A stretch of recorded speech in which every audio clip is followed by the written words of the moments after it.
ओम शांति। हम ईश्वरीय संतान हैं। हम देवकुल की श्रेष्ठ और पुण्य आत्माएं भी हैं। हम सबको ये स्मृति रहती है और रहनी ही चाहिए। भगवान ने स्वयं आकर हमें अडॉप्ट किया, स्वयं आकर सत्य ज्ञान दिया। लोग भले ही कहते हो तुम ये नहीं मानते, शास्त्रों में ये लिखा, हमारे माँ बाप ने ये सिखाया था, आप लोग क्या सिखा रहे हैं। लेकिन हमें पता है जो कुछ हमने सीखा है वो भगवान से सीखा है। वे ही ज्ञान के सागर हैं और वे ही आकर सत्य ज्ञान देते हैं। शास्त्रों में भी यदि सत्य ज्ञान हुआ होता तो संसार का इस तरह पतन न होता, संसार के लोग शास्त्रों से इस तरह विमुख न होते। शायद आपको ये शब्द भारी लगे, कितने लोग हैं जो शास्त्रों का अध्ययन करते हैं आज? शायद 0.1% भी नहीं, 0.001% होंगे।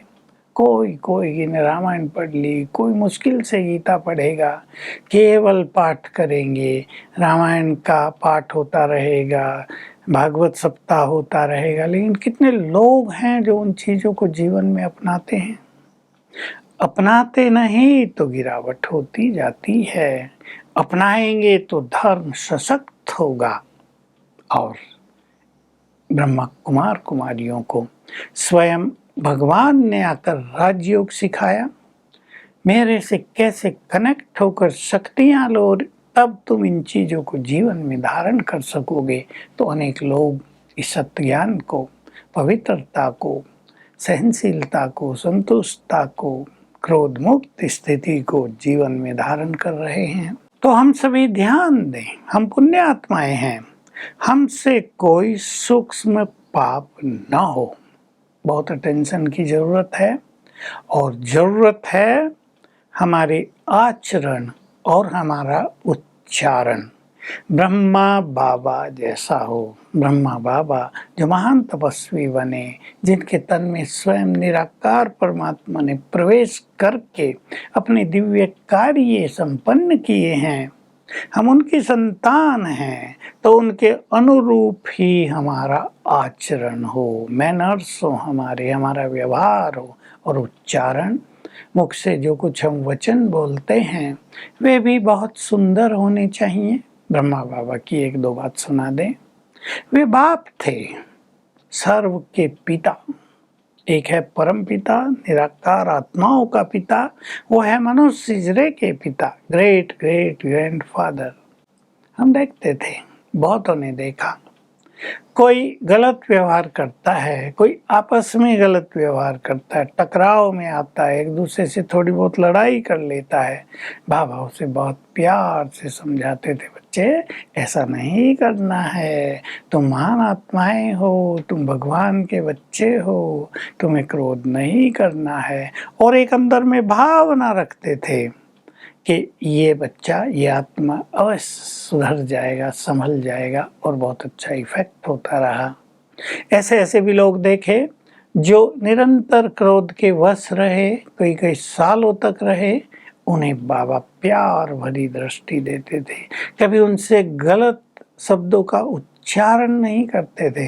तुम तो हो ही ऐसे, निकल जाओ यहाँ से, तुम यज्ञ के लायक नहीं हो, तुम यज्ञ की डिसर्विस कर रहे हो, हम तुम्हें देखना नहीं चाहते, ये सब नहीं।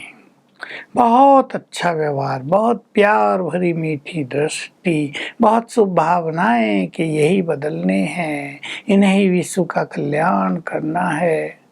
ऐसे ही हम भी सीख लें तो हमारे आचरण और हमारा उच्चारण, मुख से बोलना बहुत रॉयल हो, वेल मैनर्ड हो।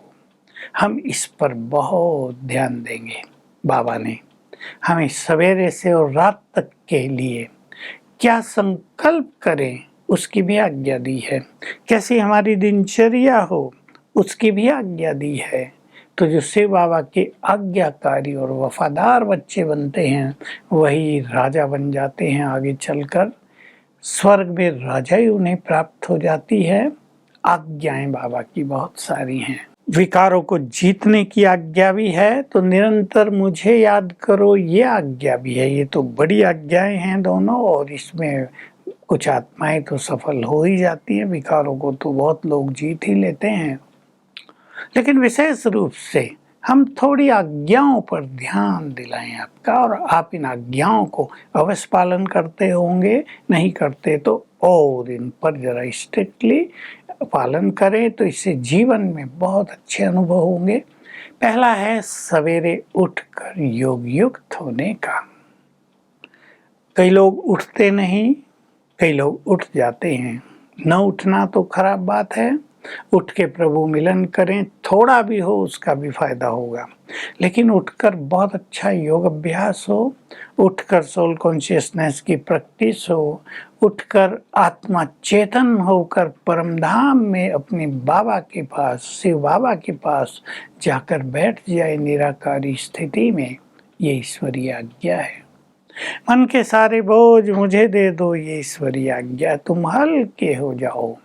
तो हम चेक कर लें, हम अपने अमृत वेले के समय को प्रभु आज्ञा अनुसार व्यतीत कर रहे हैं। अगर करते हैं तो उसकी ब्लेसिंग बहुत मिलेगी, उसकी ओर से विशेष गिफ्ट मिलेंगी, वरदान मिलेंगे।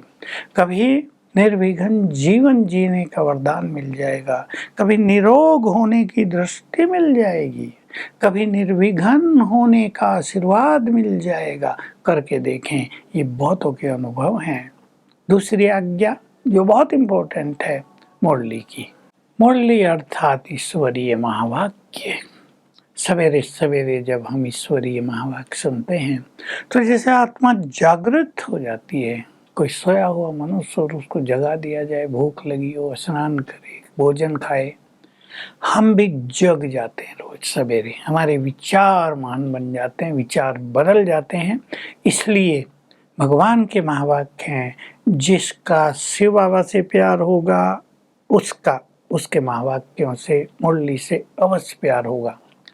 तीसरी आज्ञा विशेष रूप से है भोजन बनाना और खाना। बहुत योग युक्त और प्रेम युक्त भोजन बनाना और भोग लगाकर खाना, इससे ये भोजन औषधि बन जाता है। बाबा की दुआएं उस भोजन में भर जाती हैं और बहुत सुंदर अनुभव मनुष्यों को होते हैं।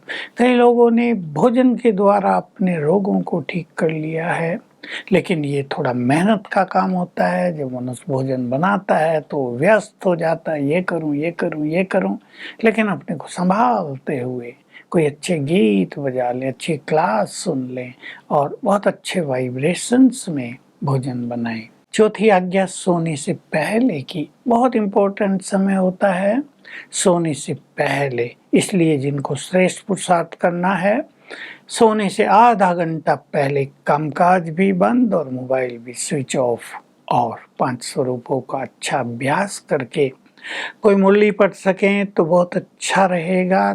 10 मिनट भी मुरली का अध्ययन करके बाबा को गुड नाइट करके बहुत अच्छी योग युक्त स्थिति बनाकर विश्राम करना, ये आज्ञा है। क्योंकि जिस स्थिति में हम विश्राम करने जाएंगे, सोने जाएंगे, सवेरे उठते ही वही स्थिति हमारी बनेगी। और याद रखना चाहिए, सवेरे के पहले संकल्प, सवेरे की पहली पहली खुशी, ऐश्वर्य नशा जीवन को महान और दिव्य और शक्तिशाली बनाने में अहम भूमिका निभाएगा। 5वीं आज्ञा हम इम्पोर्टेंट याद कर लें बच्चे, तुम्हारे मुख से सदैव ज्ञान रत्न ही निकलने चाहिए। रतन, अनमोल रतन तुम्हारे मुख से वरदानी बोल निकलें, क्योंकि तुम इष्ट देव देवियाँ हो। ये वरदानी बोल दूसरों के लिए दुआएं बन जाएंगे, ये दूसरों के लिए कल्याणकारी हो जाएंगे। तो ये 5 विशेष श्रीमत ईश्वरीय आज्ञाएं हमने आपके सामने रखी। ऐसे तो हर समय की है, लेकिन ज़्यादा बातों में न जाके आप इन 5 ईश्वरीय आज्ञाओं पे ध्यान दें तो गॉड्स ब्लेसिंग आपके साथ होगी। आपकी स्थिति बहुत महान बनेगी। आप छोटी छोटी बातों को सहज ही पार कर लेंगे और अलौकिक सुख, ये बहुत बड़ा खजाना आपके जीवन में समा जाएगा। ओम शांति।